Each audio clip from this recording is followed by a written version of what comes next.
Hello বন্ধুরা, আবার একটা ভিডিও নিয়ে চলে এসেছি।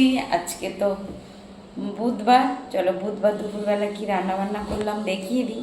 তার আগে বলি প্রচণ্ড গরম পড়েছে, ওই কারণে সেইভাবে কিছু রান্না করতে পারিনি, আগেই বলে দিচ্ছি।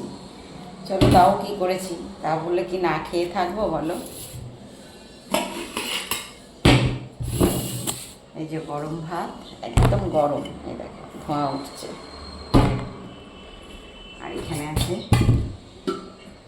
লাউ দিয়ে মুগের ডাল, একদম চাপচাপ করে লাউ দিয়ে মুগের ডাল। এই দেখো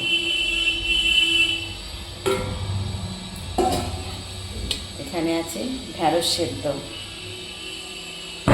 এখানে আছে আলু সেদ্ধ। এই দেখো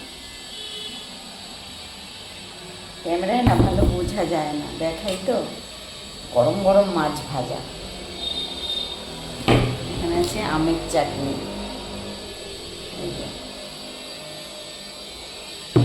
ব্যাস গরমের সাপটা রান্না। তো বন্ধুরা, ভিডিওটা কেমন হলো তোমরা কমেন্টে জানিও। ভিডিওটা যদি ভালো লাগে আমার চ্যানেলটাকে সাবস্ক্রাইব করে পাশে থেকো, আর বন্ধুদের সঙ্গে একটু শেয়ার করে দিও বন্ধুরা। টাটা।